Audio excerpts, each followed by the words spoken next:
When you look back through all of human history, there are very few people who have left an impact as deep and as lasting as Muhammad, peace be upon him. So let's dive into the story of the man who, from the middle of 7th century Arabia, literally changed the world forever.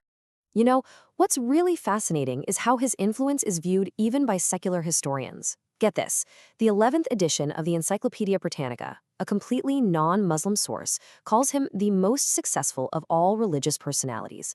Now, that's not just a statement of faith, that's a historical assessment.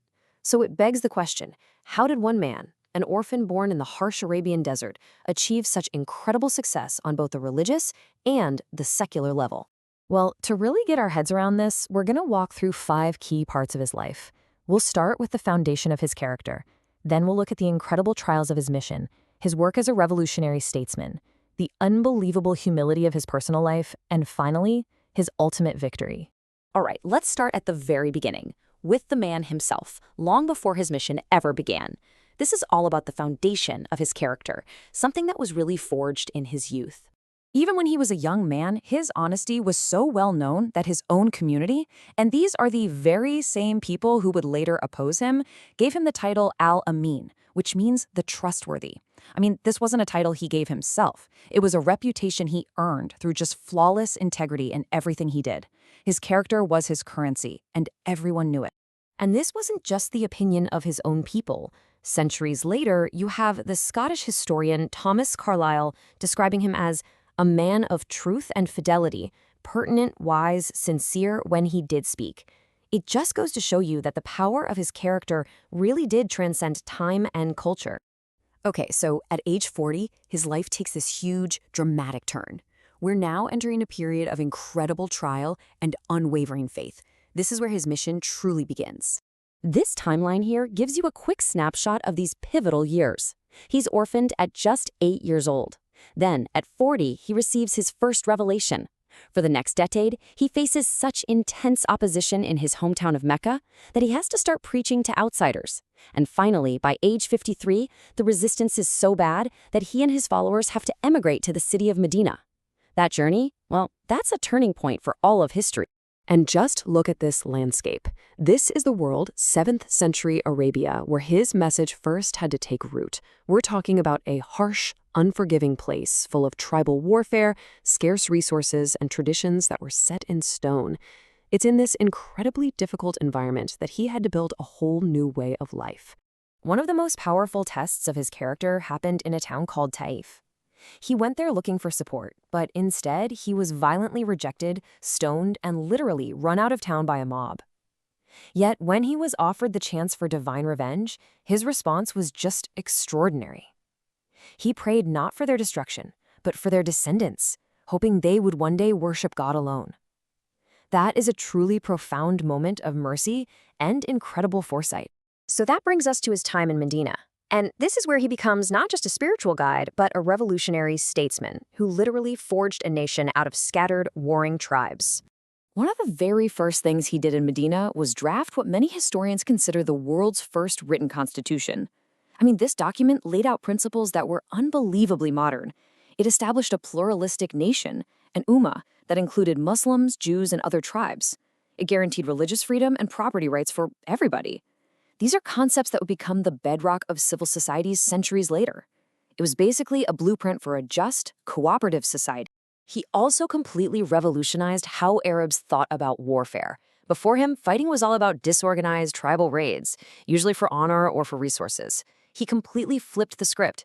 He created a unified national command, introduced large-scale strategic operations, and built a people's army that wasn't fighting for a clan, but for a shared faith and a shared community. This wasn't just a small reform, it was a total reinvention of military strategy in that part of the world. And at the Battle of the Ditch, his strategic mind was put to the ultimate test.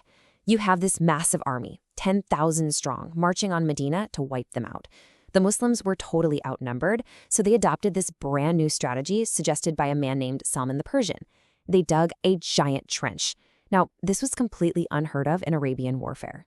The trench totally neutralized the enemy's cavalry and their bigger numbers, and after a month, the siege failed. It was pure innovation right when they needed it most.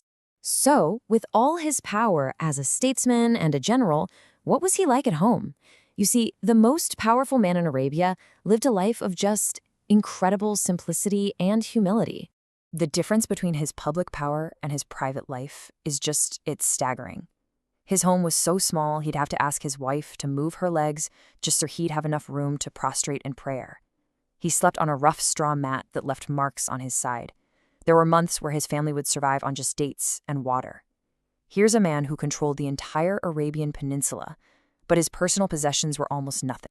He also established what we would absolutely call a green culture today. He forbade people from overworking animals and commanded that they be treated with dignity. He organized tree planting campaigns, ordering that for every tree cut down, another had to be planted. He even commanded the conservation of water. And these weren't just nice suggestions, they were principles woven right into the fabric of the community. And this saying, it just perfectly captures that spirit of proactive hope. When doomsday comes, if someone has a palm shoot in his hand, he should plant it. Just think about that for a second. Even at the literal end of the world, the instruction is to do something positive, something that gives life. It's such a powerful message about responsibility and optimism no matter what.